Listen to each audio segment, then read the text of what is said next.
Voici la traduction en français du texte fourni, en respectant le ton, le style et l'intention philosophique d'origine. Avez-vous déjà ressenti cela? Vous rentrez chez vous après une longue journée. Et même sans avoir affronté une catastrophe, vous avez l'impression que le monde vous a écrasé. Le corps semble intact, mais l'âme épuisée. Vous vous demandez « Pourquoi suis-je si fatigué ?» alors qu'en apparence, il ne s'est rien passé de grave. C'est là que commence la vérité la plus inconfortable. L'épuisement qui vous hante chaque soir ne vient pas seulement de ce que vous faites. Il vient surtout de la façon dont vous vivez ce que vous faites. De toutes ces fois où vous ravalez vos frustrations, où vous menez des batailles invisibles, où vous faites taire votre propre âme pour vous conformer à des routines qui vous déforment. Vous êtes productif, oui. Mais êtes-vous encore entier? Voici la question polémique. Et si ce qui vous tue n'était pas le travail lui-même, mais plutôt l'absence de sens dans ce travail? Peut-être que ce n'est pas l'effort qui fait mal, mais le vide dans lequel cet effort est investi. C'est là que la philosophie stoïcienne entre en jeu, non pas comme une théorie abstraite, mais comme une pratique vivante, un outil de survie mentale dans une époque de fatigue chronique. Dans cette vidéo, vous ne trouverez ni phrase toute faite, ni solution miracle. Mais si vous restez jusqu'à la fin, vous découvrirez comment les anciens stoïciens échappaient à l'épuisement mental sans fuir leurs responsabilités. Vous apprendrez à reconnaître les signaux silencieux de votre âme, à retrouver votre calme intérieur et surtout à rediriger votre énergie vers ce qui compte vraiment. Cette vidéo est une pause, une écoute, une retrouvaille. Si une phrase vous touche, écrivez dans les commentaires. Je réapprends à m'écouter. Et vous verrez que ce simple geste est déjà le premier pas pour sortir de l'épuisement invisible qui vous consume. Et travailler sans âme, la nouvelle souffrance invisible. Il existe une forme de souffrance qui ne saigne pas, mais qui ronge de l'intérieur. Elle ne brise pas les os, mais démantèle la structure invisible qui soutient notre existence, l'âme. C'est la souffrance de ceux qui travaillent sans sens, sans connexion, sans but, de ceux qui se lèvent chaque jour pour un métier qui consomme leur temps, mais n'alimente pas leur esprit. C'est silencieux, subtil et donc dangereux, car cette souffrance s'accumule comme de la poussière sous un tapis, imperceptible au début, insupportable à la fin. La routine moderne a rendu ce type de douleur presque banal. Mais la banalité de la souffrance ne la rend pas moins destructrice. Le stoïcisme moderne nous invite à regarder en nous et à poser une question inconfortable. Que fais-je de ma vie? Et pourquoi? Ce n'est pas le travail en soi qui épuise. Ce qui blesse, c'est le vide entre ce qu'on fait et ce qu'on est. La déconnexion entre les gestes et les valeurs. Travailler sans âme, c'est comme naviguer sans boussole. On avance, mais on n'arrive nulle part. Épictète enseignait que la liberté ne consiste pas à faire ce qu'on veut, mais à vouloir ce qu'on doit. Quand nous devenons prisonniers de tâches vides, répétitives, dépourvues de vérité, l'âme commence à dépérir. Elle crie, mais le bruit du monde étouffe son appel. Alors, nous continuons. Nous rendons des tableaux, respectons des délais, assistons à des réunions. Comme si tout cela, au final, était synonyme de bien vivre. Mais bien vivre, comme le rappelle Sénèque, c'est vivre avec intention, et non juste avec intensité. Parfois, l'âme s'échappe dans les détails. Une sensation de découragement au réveil, un soupir profond en plein milieu de la journée, une insomnie inexplicable. Et soudain, vous réalisez que vous êtes présent, mais absent, fonctionnel mais éteint. Le corps exécute les ordres, mais le cœur est débranché. Cela porte un nom, la dissociation. Et bien que ce soit un terme technique de la psychologie, les anciens en parlaient déjà. Quand Marc Aurèle écrivait dans ses Méditations qu'il faut aligner nos actes avec la raison universelle, il parlait précisément de cette reconnexion. Faire ce qui doit être fait, mais avec conscience, avec âme, avec sens. La société nous vend l'idée que le succès, c'est être occupé, que travailler beaucoup est une vertu, que la fatigue est une médaille d'honneur. Mais le stoïcisme démonte cette illusion. Chrysippe avertissait déjà que l'excès, même dans des choses apparemment bonnes, peut devenir un vice. Travailler trop sans réfléchir est un vice déguisé en vertu. Il faut une discipline mentale pour résister au culte de la productivité aveugle, car travailler trop sans se demander pourquoi, c'est comme arroser une plante morte, un effort inutile. Et aujourd'hui, combien de personnes épuisées arrosent leur propre désert? Et le plus cruel, personne ne le voit, parce que vous continuez à sourire, vous continuez à livrer, vous continuez à dire « tout va bien ». Mais à l'intérieur, quelque chose se défait. Comme une fissure silencieuse dans un vase magnifique, seul celui qui regarde de près la remarque. La philosophie de vie stoïcienne enseigne que la véritable force mentale ne consiste pas à tout endurer, mais à discerner ce qui mérite d'être enduré. Vous n'avez pas besoin de prouver votre force en sacrifiant votre paix intérieure. La vertu stoïcienne, c'est l'équilibre, pas le sacrifice aveugle. C'est agir avec sagesse, pas avec précipitation. C'est être utile au monde sans devenir inutile pour soi-même. Être stoïcien, ce n'est pas être indifférent à la douleur. C'est apprendre à la déchiffrer. C'est reconnaître que certains épuisements ne viennent pas de l'effort, mais de l'absence d'âme dans l'effort. Certaines douleurs ne viennent pas de l'excès, mais du vide. Zénon de Citium enseignait que vivre selon la nature, c'est vivre en harmonie avec ce que nous sommes vraiment. Et si ce que vous faites chaque jour ne dialogue pas avec qui vous êtes, alors il y a un désalignement, un détour. Et tout détour prolongé devient un labyrinthe. Alors, avant de continuer à courir, arrêtez-vous, regardez, questionnez-vous. Qu'est-ce que votre âme laisse derrière elle? Le travail, lorsqu'il est connecté à un but, devient un rituel. Il ne se contente pas d'occuper le temps, il le dignifie. Cléante balayait les rues comme on prie, Sénèque écrivait des lettres comme on sème de la sagesse. Et vous, comment vous offrez-vous au monde? Comment utilisez-vous votre énergie la plus sacrée, votre temps? Travailler avec âme, c'est donner le meilleur de soi avec sens. Travailler sans âme, c'est offrir des parts de soi à des tâches qui ne le méritent pas. Le choix semble simple, mais il exige du courage. Le courage de dire non à ce qui ne résonne pas. Le courage de reconstruire ses routines. Le courage d'être entier là où, aujourd'hui, vous n'êtes que fonctionnel. Réfléchissez à ceci. Peut-être que votre fatigue n'est pas physique, mais existentielle. Ce n'est pas votre corps qui demande des vacances, c'est votre âme qui demande à être sauvée. Dormir 8 heures ne sert à rien si vous vous réveillez brisé. Un week-end à la plage ne sert à rien si le lundi vous oppresse déjà. Le véritable repos commence quand la vie a du sens. Et le sens commence quand vous arrêtez de vendre votre paix pour des conventions. Rappelez-vous, tout travail n'est pas digne. Est digne le travail qui respecte votre essence, qui honore votre âme, qui marche avec vous et non contre vous. Au fond, vous le savez, vous l'avez toujours su. Cette voix intérieure qui murmure dans le silence, elle a déjà essayé de vous avertir. Mais vous avez continué, peut-être par peur, peut-être par nécessité, peut-être par inertie.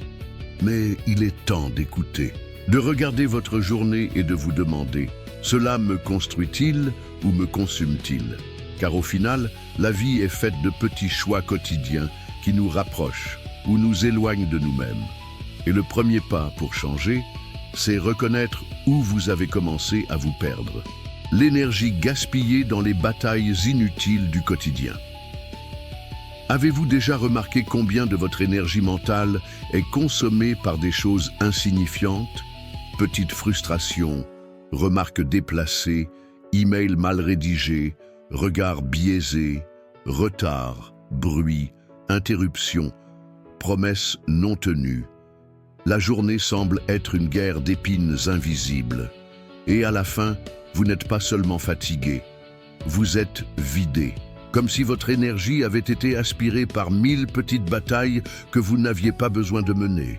Marc Aurèle disait Tu as du pouvoir sur ton esprit, pas sur les événements extérieurs. Comprends cela, et tu trouveras la force. Mais la plupart d'entre nous vivent à l'inverse, en essayant de contrôler ce qui ne peut l'être et en négligeant ce qui pourrait être transformé, notre propre esprit. La vérité, c'est que beaucoup de batailles que nous menons au quotidien sont fabriquées par nos propres attentes. Nous espérions que l'autre agirait différemment, que la circulation serait fluide, que le patron serait plus empathique, que le monde serait plus juste.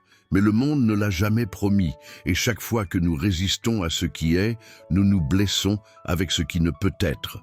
Le stoïcisme moderne enseigne « Acceptez ce que vous ne contrôlez pas, transformez ce que vous pouvez, et libérez-vous du reste ».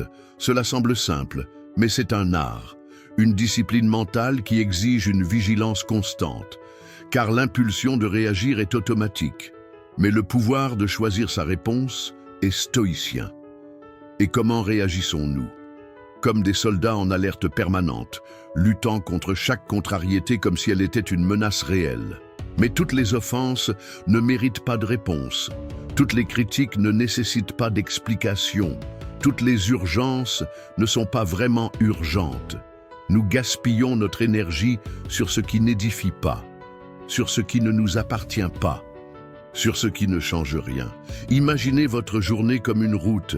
Il y a des nids de poules inévitables, oui.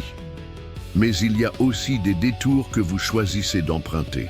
Et c'est dans ces détours, discussions inutiles, irritations vides, pensées ruminantes, que vous perdez la vigueur qui pourrait être investie dans votre paix intérieure. Avez-vous déjà remarqué comment un simple email peut gâcher toute une matinée? Comment un regard de travers peut ruiner votre humeur? Comment une remarque ironique peut voler votre paix? Ce n'est pas seulement de la fragilité émotionnelle, c'est un manque d'entraînement intérieur, un manque de blindage mental. Épictète enseignait que nous devons nous préparer chaque jour comme des guerriers de l'âme, car le monde viendra, avec son désordre, ses provocations, son incohérence. Mais il nous appartient de décider si nous serons ébranlés ou si nous garderons notre sérénité comme un bouclier. La véritable sagesse stoïcienne ne consiste pas à éviter le chaos, mais à rester calme au milieu de celui-ci. Et la calme ne signifie pas passivité, elle signifie clarté. La clarté de savoir que tout n'a pas besoin de vous, que tout ne mérite pas votre réponse, que vous n'avez pas à réparer le monde, seulement à maintenir votre organisation mentale en ordre. C'est ce que les anciens appelaient l'ataraxie, la tranquillité de l'âme. Aujourd'hui, nous appelons cela la santé mentale, mais le nom importe peu. Ce qui compte, c'est apprendre à se préserver. Car chaque fois que vous réagissez impulsivement à une provocation extérieure, vous donnez un morceau de votre pouvoir à quelque chose qui ne le mérite pas. Et peu à peu, vous vous videz. La modernité est bruyante. Elle nous a appris que nous devons avoir un avis sur tout, réagir à tout, participer à tout. Mais c'est un piège.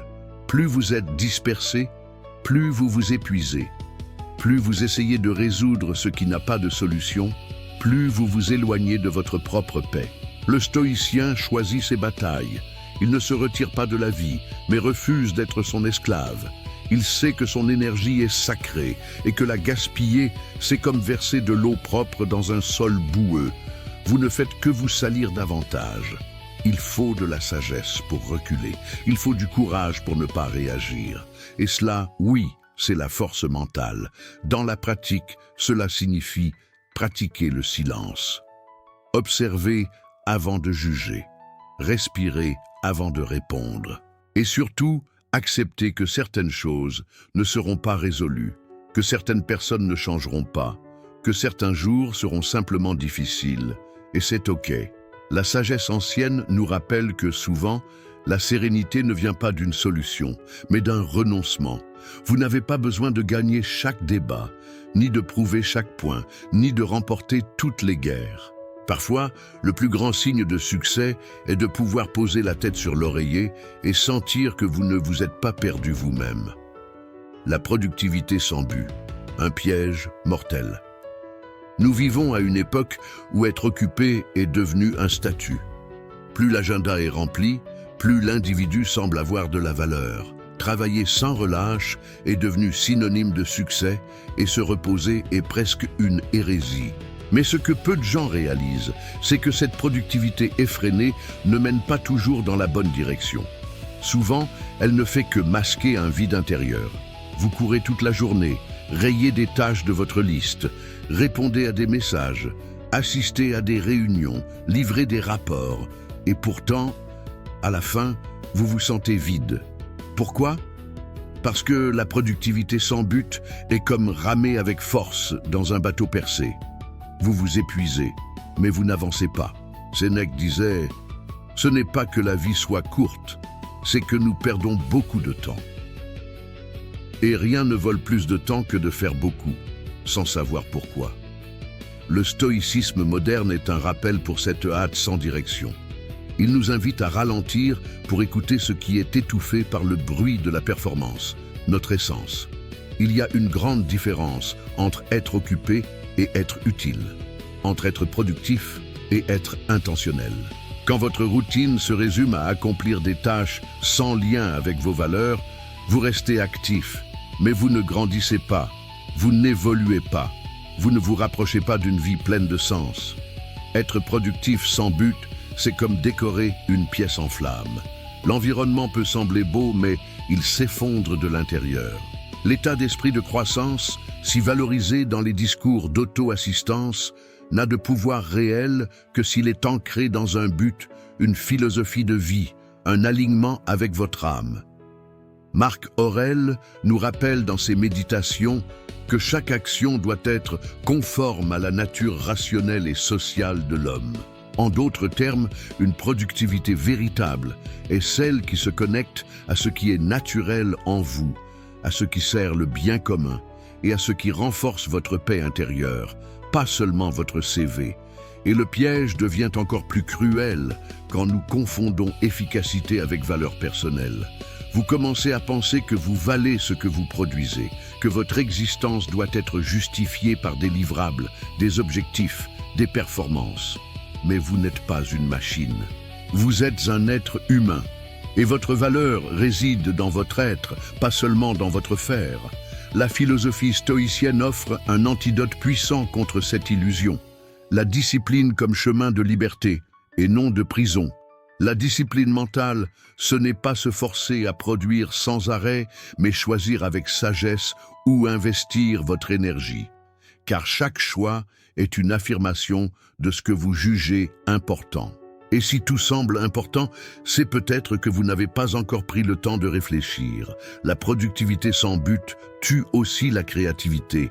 Vous devenez réactif, pas créatif. Vous éteignez des incendies, mais n'allumez pas d'idées.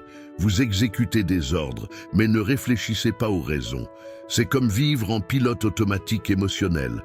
Vous fonctionnez, mais sans âme. Et le plus dangereux, c'est que cela est socialement admiré. On vous félicite pour vos livraisons, vos efforts, votre dévouement. Mais personne ne voit que, à l'intérieur, vous vous éloignez de plus en plus de vous-même. La sagesse stoïcienne ne prône pas de faire moins, mais de faire mieux. Faire avec présence, faire avec vertu, faire avec sens. Quand vous vous abandonnez à une productivité aveugle, quelque chose en vous commence à se taire. Vos désirs véritables, vos intuitions, vos rêves, tout cela est relégué au second plan. Car l'attention est portée sur le maintenant maladif de la performance, pas sur le demain sain de l'accomplissement. Et cela a des conséquences profondes. Peu à peu, vous cessez de rêver. Vous acceptez ce qui vient, sans vous demander si c'est vraiment ce que vous voulez. Vous devenez efficace pour survivre, mais de moins en moins habile pour vivre.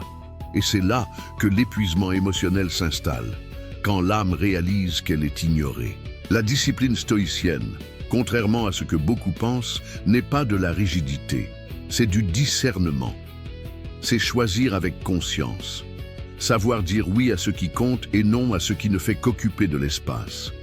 C'est organiser son esprit pour préserver ce qui est le plus précieux, votre calme intérieur. Car la productivité sans âme est l'un des chemins les plus rapides vers l'épuisement. Aucun bonus de fin d'année ne compense la perte de votre éclat intérieur. Aucune reconnaissance extérieure ne vaut la déconnexion avec votre essence. Quand vous travaillez avec un but, chaque tâche devient un acte de présence. Sinon, elle devient un poids à porter. Et si vous avez l'impression de courir sans jamais arriver, peut-être essayez-vous de combler avec des résultats un vide que seul le sens peut remplir. Pour les stoïciens, le succès ne se mesurait pas par les objectifs atteints, mais par les vertus cultivées. Être stoïcien, c'est vivre avec intention. C'est transformer chaque petite action quotidienne en un geste de sagesse. C'est comprendre que la grandeur ne réside pas dans la quantité de ce qu'on fait, mais dans la qualité de ce qu'on vit. Et que vivre bien ne demande pas beaucoup, cela demande de la vérité. Alors, la prochaine fois que vous vous surprenez à dire « je n'ai pas le temps », demandez-vous « du temps pourquoi ?» Peut-être êtes-vous devenu si productif que vous avez oublié ce que vous vouliez vraiment construire. Et peut-être, juste peut-être, que ce que vous appelez fatigue n'est qu'un appel silencieux de votre âme à la reconnexion. Car rien n'épuise plus que de vivre une vie qui ne dialogue pas avec votre cœur. Choisissez où placer votre âme, pas seulement votre force. Il y a une différence profonde et presque invisible entre travailler avec force et travailler avec âme. La force peut être entraînée, stimulée, motivée par des délais et des récompenses. Mais l'âme, elle n'entre en jeu que lorsqu'il y a de la vérité, quand il y a cohérence entre ce que vous faites et ce que vous êtes. Beaucoup de gens sont fatigués non pas parce qu'ils font trop, mais parce qu'ils font ce qu'ils n'aiment pas, ce en quoi ils ne croient pas, ce qui n'a pas de sens pour eux. Et même si le corps tient le coup, l'âme, elle, se flétrit à l'intérieur, comme une fleur privée de soleil. La philosophie stoïcienne nous met en garde. Il faut choisir avec soin où l'on place son âme, car c'est là que votre vie va s'épanouir, ou s'étioler. On nous répète souvent qu'il faut se donner à fond, donner 100%, tout donner. Mais personne ne nous apprend à demander « tout donner, pourquoi ?» Il ne s'agit pas de s'efforcer moins, mais de s'efforcer mieux. Votre force est précieuse, votre énergie est limitée, votre attention est un bien sacré. Les utiliser sans conscience, c'est gaspiller ce que vous avez de plus vital, comme le dit Sénèque. La vie est assez longue pour bien vivre, si vous savez l'utiliser avec sagesse. Et bien vivre, dans ce contexte, c'est investir votre âme dans des actions qui reflètent vos valeurs, pas seulement dans des tâches qui remplissent votre temps. Quand vous mettez de l'âme dans ce que vous faites, quelque chose change. Le geste devient art. La routine devient rituel. La journée gagne en sens et pas seulement en poids. Même dans les tâches simples, il y a de la présence, de la vertu, et cela renforce l'esprit. Être stoïcien, c'est cela. Agir avec excellence, mais aussi avec direction. Ce n'est pas travailler moins, c'est travailler avec conscience. Cléante, en balayant les rues d'Athènes, cultivait aussi la sagesse. Il savait que la valeur ne réside pas dans la tâche elle-même, mais dans l'intention qui la soutient. Quand vous agissez avec âme, même le simple devient sacré. Quand vous agissez seulement avec force, même le grandiose devient un fardeau. La modernité nous a poussés dans une logique de performance qui récompense l'effort visible, mais ignore l'usure invisible. On applaudit ceux qui livrent plus, même si cela coûte leur santé, leur paix, leur lucidité. Mais le stoïcisme moderne nous propose un autre chemin, celui de l'intégrité silencieuse. Choisir où placer son âme est un acte de courage philosophique, car souvent cela demandera de dire non à des projets lucratifs, à des postes prestigieux, à des éloges vides, pour dire oui à ce qui résonne vraiment avec votre cœur. C'est là que la force devient vertu, quand elle se soumet à l'âme et non à l'ego. Vous pouvez mettre de la force partout, mais l'âme ne s'investit que là où il y a du sens. Et c'est précisément là que réside l'épuisement émotionnel de tant de gens. Ils vivent en essayant de se convaincre que cela en vaut la peine, que c'est juste une phase, que ça fait partie du jeu. Mais au fond, Ils sentent qu'ils ne font que survivre. La sagesse ancienne nous enseigne que vivre avec vertu, c'est aligner intention, action et vérité. Quand cela se produit, il y a de la sérénité dans le travail, de la paix dans l'effort, de la force mentale même dans la douleur. Quand cela se défait, un chaos silencieux s'installe, celui qui vous consume de l'intérieur, pendant que le monde extérieur applaudit votre productivité. Parfois, il faut s'arrêter et se demander avec honnêteté: qu'est-ce que je fais de mon temps? Cette question, aussi simple qu'elle paraisse, est l'une des plus profondes qu'on puisse se poser. Car le temps ne revient pas. Et ce dans quoi vous mettez votre âme aujourd'hui définit qui vous serez demain. La gestion du stress commence par ce choix. Le contrôle émotionnel naît de cette clarté. La discipline mentale ne se résume pas à résister aux distractions, mais à cultiver ce qui compte vraiment. Si vous vous sentez déconnecté, peut-être que ce n'est pas la force qui manque, peut-être que c'est la vérité dans ce que vous offrez au monde. Regardez les personnes qui vous inspirent.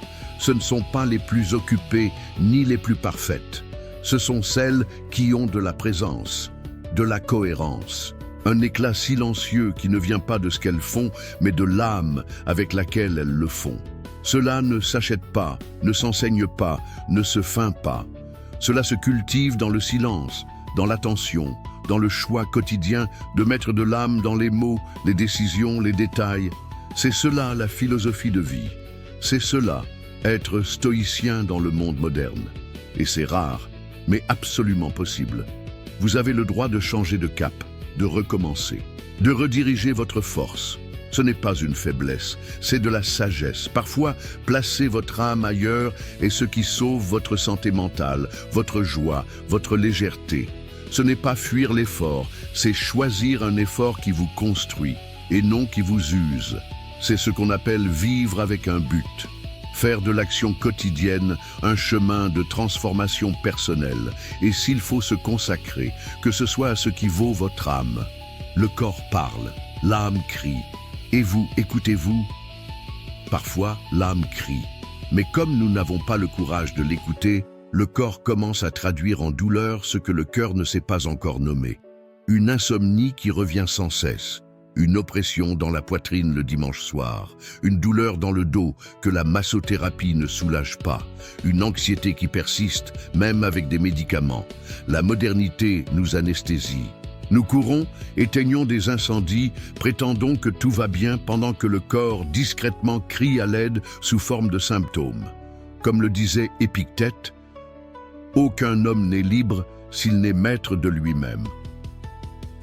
Mais comment maîtriser son monde intérieur quand nous n'avons ni le temps ni le courage de l'écouter? Le corps a une sagesse silencieuse. Il ne ment pas, il avertit. Il vous prévient quand vous allez trop loin, quand vous vous trahissez, quand vous vivez en désaccord avec ce que vous ressentez. Mais comme nous sommes obsédés par la productivité, nous ignorons les signaux. Le stoïcisme nous rappelle l'importance de l'équilibre. La vertu stoïcienne n'est pas une force brute, c'est une harmonie. C'est écouter la raison, oui, mais sans faire taire le cœur. C'est vivre avec un contrôle émotionnel, sans amputer sa sensibilité. Si vous sentez que quelque chose ne va pas, ce n'est peut-être pas une faiblesse. C'est peut-être votre âme qui essaie de murmurer ce que votre esprit refuse d'accepter. L'âme a son propre langage. Elle s'exprime dans les soupirs longs, les regards perdus, les fatigues qui n'ont pas d'origine physique. L'âme crie dans le silence, dans le regard vide dans les embouteillages, dans le manque d'appétit pour ce qui autrefois vous enchantait. Et si vous n'écoutez pas, le corps parle plus fort. Cela commence par de petits oublis, puis se transforme en crise d'anxiété, en gastrite, en pic de tension, en nuits mal dormies. Vous cherchez des réponses à l'extérieur, mais ce qui est dehors ne fait qu'écho à ce qui est déjà dedans. Sénèque disait « La vie heureuse est celle qui est en harmonie avec sa propre nature. » S'il y a douleur, c'est qu'il y a rupture avec cette nature. L'anxiété, souvent, est l'âme qui demande à ralentir. L'épuisement constant et le corps qui supplie pour une réorganisation mentale. Le burn-out n'est pas un effondrement soudain, c'est l'accumulation de tout ce que vous avez ignoré. Le stoïcisme moderne est une invitation à la vigilance intérieure. Un rappel que faire la sourde oreille aux signaux, c'est comme se boucher les oreilles face à un incendie. La sérénité dans le travail commence par l'écoute, par le simple acte de faire une pause et de se demander « Que veut me dire mon corps ?» Car la vérité, c'est qu'il a toujours parlé. C'est nous qui avons oublié de l'écouter. Et parfois, écouter fait mal, parce qu'écouter demande de regarder en face. Et regarder en face demande du courage, le courage d'admettre que vous n'êtes pas là où vous vouliez être, que vous n'en pouvez plus, que vous devez changer, que vous ne savez pas par où commencer. Et c'est OK. Ce n'est pas de la faiblesse, c'est de la force. La véritable force mentale ne consiste pas à tenir jusqu'au bout, mais à reconnaître quand il est temps de changer de chemin. Comme le disait Zénon, le malheur est le premier pas vers la vertu. Et souvent, le corps souffre pour que l'âme puisse renaître. Il n'y a pas d'échec là-dedans, il y a une renaissance, un appel à la transformation personnelle. Il n'est pas facile d'écouter ce qui a été réduit au silence pendant si longtemps. Parfois, vous avez même l'impression de vous être perdu vous-même. Mais il n'est jamais trop tard. La sagesse stoïcienne est toujours à portée de main, dans la présence. Commencez petit. Sentez votre respiration. Sentez vos pieds toucher le sol. Sentez où se loge la tension dans votre corps en ce moment. Que veut-elle vous montrer? Le corps est votre premier temple, et tout temple a besoin de silence, d'écoute, de révérence. Si vous ne prenez pas soin de votre corps comme d'un lieu sacré, tôt ou tard, il vous fera payer cet abandon. Avec des intérêts, avec du poids, avec des douleurs que les examens médicaux n'expliquent pas. La discipline mentale que les stoïciens défendaient n'était pas une répression des sentiments, c'était les écouter avec lucidité. Donner forme et direction au chaos intérieur. Ne pas se noyer dans ses propres pensées. Quand Marc Aurèle écrivait pour lui-même, il ne feignait pas la force. Il nommait ce qu'il ressentait. Il organisait ses émotions par les mots. C'est une pratique que nous devons retrouver. Le journaling, la méditation, le silence intentionnel, tout cela sont des moyens de nettoyer les bruits et de laisser l'âme parler sans crier. Car l'âme ne crie que lorsqu'elle est trop ignorée. Et si vous écoutez avec sincérité, vous découvrirez peut-être que votre fatigue ne vient pas de trop faire, mais de trop peu ressentir. De vivre dans l'automatisme, d'avoir perdu le plaisir d'exister. Mais cette écoute n'est pas une fin, c'est un début. Le début d'une réconciliation avec votre propre essence. Le début d'un nouveau mode de vie, plus aligné, plus léger, plus vôtre. Car le corps ne tombe malade que lorsque l'âme se lasse d'attendre votre retour. Et le chemin du retour est fait de petites écoutes quotidiennes, de pauses, de respiration consciente, de choix plus présents et moins précipités. La fatigue n'est pas une faiblesse, c'est un changement de cap.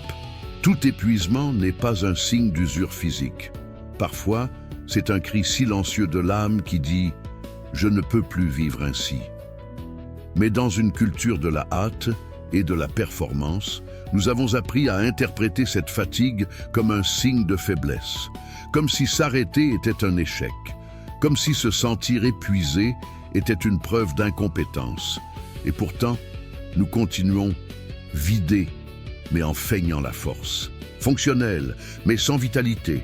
Le stoïcisme moderne nous propose un changement de perspective. Et si la fatigue n'était pas une faiblesse, mais un simple changement de direction, un rappel du corps et de l'esprit que nous courons vite, mais pas sur le bon chemin, Marc Aurèle nous enseigne que l'âme prend la couleur des pensées qu'elle nourrit. Et quand ces pensées sont désalignées de la vérité intérieure, la fatigue s'installe comme un visiteur obstiné. L'épuisement ne vient pas seulement du nombre de tâches, il naît de l'écart entre ce que nous faisons et ce en quoi nous croyons. Quand vous mettez de la force dans quelque chose auquel vous ne croyez pas, le poids double. Quand vous vous forcez à suivre un chemin qui ne vous ressemble plus, même le plus simple devient insupportable. Ce n'est pas de la faiblesse, C'est un appel à un réalignement, une invitation à une transformation personnelle. Combien de fois avez-vous senti que vous faisiez tout correctement et pourtant quelque chose semblait faux? Vous vous levez, vous honorez vos engagements, vous livrez des résultats, mais il y a un vide là-dedans, une brume dans l'air, un poids sur les épaules qui ne s'explique pas. Cela arrive quand l'esprit est occupé, mais le cœur absent. Quand vous êtes présent dans l'action, mais absent de vous-même. Le stoïcisme ne nous appelle pas à un héroïsme aveugle. Il nous invite à la cohérence, à l'écoute intérieure, au discernement, à la courage de s'arrêter et de se demander « Cela a-t-il encore du sens pour moi ?» Et souvent, la réponse est dure, car reconnaître que nous sommes sur le mauvais chemin demande plus de force que de continuer à prétendre que tout va bien. C'est pourquoi le premier pas du sage est de faire une pause, observer, réévaluer. Comme le disait Épictète, « Si tu veux être bon, commence par croire que tu es ignorant. » Il y a de l'humilité à reconnaître que quelque chose doit changer. Il y a de la sagesse à admettre que la fatigue est un symptôme, pas un défaut. C'est un message de l'âme qui demande un réajustement. Quand vous écoutez, vous commencez à vous reconnecter. Quand vous ignorez, vous vous désintégrez peu à peu. Certaines fatigues ne se guérissent pas avec du repos, elles se guérissent avec du sens, avec un réajustement, avec de la présence, avec des choix plus alignés sur votre rythme intérieur, avec une organisation mentale, avec un détachement de ce qui ne vous nourrit plus. La philosophie stoïcienne enseigne que la vertu se manifeste dans une action juste, une intention claire, un bien vivre. Bien vivre, ce n'est pas vivre beaucoup, c'est vivre avec sens. Et le sens ne se trouve que lorsque la direction est ajustée, quand vous comprenez où vous allez et pourquoi vous y allez. Ce n'est pas une faiblesse de changer de cap. La faiblesse, c'est s'obstiner dans un chemin qui vous détruit. La véritable force est celle qui a le courage de dire « ce n'est plus pour moi », qui sait lâcher ce qui a été pour faire place à ce qui peut être. Être stoïcien, ce n'est pas tout supporter. C'est supporter ce qui en vaut la peine. C'est placer votre énergie là où elle produit de la paix intérieure, pas seulement des résultats extérieurs. Vous n'êtes pas fait pour vous traîner tous les jours. Vous êtes fait pour marcher avec assurance, pour vous lever avec clarté, pour agir avec sérénité. Le stoïcien ne romantise pas la douleur, il l'interprète. Il comprend que la fatigue peut être un maître, que l'épuisement peut être une boussole, que l'épuisement total peut être un tournant.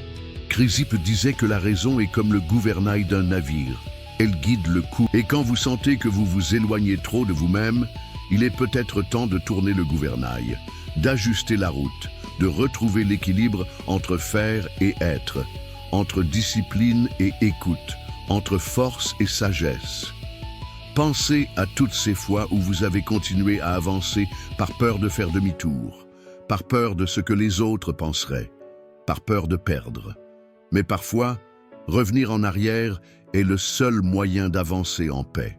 Parfois, se réorienter n'est pas une régression, c'est une renaissance. La discipline mentale stoïcienne nous enseigne que la véritable maîtrise commence à l'intérieur, dans le silence, dans la reconnaissance que la fatigue est un signal légitime, pas une erreur à corriger. Vous n'avez pas besoin de tout supporter. Vous avez juste besoin d'écouter. Vous-même, votre corps, votre âme, et avec cette écoute, retrouvez le fil de la sérénité au milieu du chaos. La paix intérieure au milieu de la tempête. Le centre au milieu de la vitesse. Car c'est précisément là, lorsque vous réajustez votre vie à ce que vous êtes, que la fatigue commence à s'estomper. Le repos comme résistance philosophique. Se reposer, aujourd'hui, est presque un acte de rébellion. Dans un monde qui idolâtre la hâte, la pause devient subversive. Dans un système où la valeur d'une personne est mesurée par son utilité, s'arrêter semble un crime. Mais le stoïcisme nous offre une autre perspective, celle où le repos, loin d'être un luxe, est une vertu, un pilier de la discipline mentale, un geste de sagesse ancienne qui comprend qu'aucun être humain ne peut maintenir l'excellence sans repos. Zénon de Citium n'enseignait pas à courir sans cesse, il enseignait à marcher avec un but. Et il n'y a pas de but sans pause, pas de sérénité dans le travail sans moment de silence intérieur. Mais le repos dont nous parlons ici n'est pas simplement ne rien faire, c'est le repos véritable, celui qui restaure l'âme, qui organise les pensées, qui redonne de la clarté, qui fait taire le bruit du monde et vous permet de vous écouter vous-même. Combien de fois avez-vous pris un jour de congé et êtes revenu encore plus fatigué? Car ce n'est pas l'absence d'activité qui définit le repos, c'est la qualité de la présence. C'est le choix conscient de se déconnecter de ce qui épuise et de se reconnecter à ce qui nourrit. C'est cela, la résistance philosophique. C'est cela, vivre avec une sagesse stoïcienne. Être stoïcien, c'est avoir le courage de se reposer même quand le monde exige que vous continuiez. C'est ne pas céder à la tyrannie de la productivité continue. C'est comprendre que s'arrêter est aussi une stratégie, que le guerrier sage aiguise son épée avant la bataille, pas pendant. Et si votre épée est votre esprit, alors le repos est le moment d'affûtage, la pause où vous retrouvez votre calme intérieur, où vous rétablissez votre organisation mentale, où vous vous rappelez pourquoi vous avez commencé, pour ne pas vous perdre en chemin. Comme le disait Sénèque, ce qui compte, ce n'est pas la durée de la vie, mais sa qualité. La vie moderne a détourné le repos et l'a transformé en consommation. Les vacances deviennent des photos. Le loisir devient une performance. Se déconnecter devient une culpabilité. Mais le repos philosophique n'a pas besoin de Wi-Fi, ni de destination paradisiaque. Il se produit dans le silence, dans le souffle, entre deux pensées, dans un café bu avec présence, dans une lecture sans hâte, dans la contemplation de la lumière entrant par la fenêtre. C'est dans ces petits espaces que l'âme se repose, que l'anxiété se dissout, que la force mentale se reconstruit. Et quand vous comprenez cela, vous réalisez que le repos n'est pas une récompense, c'est une nécessité. C'est comme arroser une plante, comme nettoyer un instrument avant de l'utiliser. Se reposer, c'est prendre soin de la machine qui porte vos rêves. Et cela demande du courage, car parfois le plus grand défi n'est pas de continuer, c'est de s'arrêter. S'arrêter et se permettre, s'arrêter et accepter, s'arrêter et se réorganiser. Le repos n'est pas une fuite, c'est un retour à soi, après s'être perdu dans 1000 urgences qui, au fond, n'ont jamais été les vôtres. Les stoïciens comprenaient que l'esprit a besoin d'intervalles, que l'âme a besoin de respirer. Marc Aurèle, bien qu'empereur, trouvait du temps pour écrire, pour réfléchir, pour faire taire le monde et s'écouter, car il savait, sans repos, la vertu s'use, la clarté se dissout, la discipline devient rigidité, la sérénité devient illusion. C'est pourquoi le repos n'est pas seulement un droit, c'est un devoir envers votre propre nature, un moyen d'honorer votre existence. Et il ne s'agit pas d'attendre l'épuisement pour seulement alors se reposer. C'est du rafistolage. Le vrai repos est préventif. Il est intelligent, il est stratégique. C'est une manière de maintenir votre force mentale active, votre calme intérieur protégé, votre vertu stoïcienne intacte. Celui qui se repose avant de se briser reste entier. Et celui qui apprend à se reposer avec conscience apprend aussi à vivre avec plus de légèreté, avec plus de clarté, avec plus de paix. La modernité exige l'urgence. Le stoïcisme offre la constance. La hâte coûte cher. La présence récompense. Le repos stoïcien est le pont entre le faire et l'être. Il empêche que vous ne deveniez une machine et vous rappelle que vous êtes humain, que vous ressentez, que vous respirez, que vous avez besoin de silence pour comprendre vos propres bruits, et que finalement, la pause est l'endroit où le sens de la vie se révèle. Alors, ne vous culpabilisez pas d'arrêter. Honorez ce choix. Célébrez le repos comme une partie de votre succès, comme une stratégie pour durer, pas seulement pour atteindre. Car résister à la culture de l'épuisement est aujourd'hui un acte philosophique. Et en le faisant, vous inspirez les autres à faire de même. Vous créez de l'espace dans le monde pour un nouveau type de force, celle qui vient de la sérénité, pas de la vitesse. Un appel à une nouvelle façon de vivre. Et peut-être, maintenant, en regardant tout ce qui a été dit, vous réalisez que l'épuisement qui vous hante la nuit n'est pas une fin, c'est un appel, une invitation à une nouvelle manière de vivre. Et le stoïcisme, avec sa sagesse silencieuse, est là, patiemment, attendant votre écoute. La vérité, c'est que vous n'êtes pas né pour vivre brisé tous les jours. Vous n'êtes pas venu au monde pour simplement fonctionner. Vous méritez mieux que de vous réveiller fatigué, passer la journée épuisé et dormir avec une âme agitée. Et peut-être maintenant, êtes-vous prêt pour quelque chose de plus grand, une nouvelle façon d'être au monde, plus consciente, plus présente, plus stoïcienne. Le stoïcisme ne vous apprend pas à fuir la fatigue. Il vous apprend à comprendre ce qui se cache derrière. Il vous montre que le vrai succès ne réside pas d'en faire plus, mais d'en vivre avec plus de clarté, d'en savoir où placer votre âme et pas seulement votre force, d'en reconnaître que se reposer est aussi un acte de courage, et que dire non au monde extérieur est souvent le oui que votre âme attendait depuis des années. Alors, je vous lance une invitation. Regardez votre vie avec honnêteté. Où gaspillez-vous votre énergie? Que portez-vous que vous pourriez lâcher? Et que veut vous enseigner cette fatigue qui revient sans cesse? Écrivez dans les commentaires « Je suis prêt à changer de direction ». C'est déjà un manifeste, un rappel que vous êtes attentif, présent, éveillé. Et si cette vidéo vous a touché d'une manière ou d'une autre, si vous avez senti qu'elle a traduit ce que vous n'avez jamais réussi à mettre en mots, alors abonnez-vous à la chaîne et activez la cloche. Car ici, chaque semaine, vous trouverez des réflexions profondes qui apaisent l'esprit et renforcent l'âme. Et pour ceux qui le peuvent, cliquez sur le lien épinglé dans le premier commentaire. Vous y trouverez un e-book spécial avec des pratiques et des réflexions pour vous aider à appliquer ces enseignements dans votre vie réelle, au milieu du chaos du quotidien. Car le changement commence maintenant, pas avec un effort héroïque, mais avec un geste simple, s'arrêter, respirer et choisir une nouvelle direction.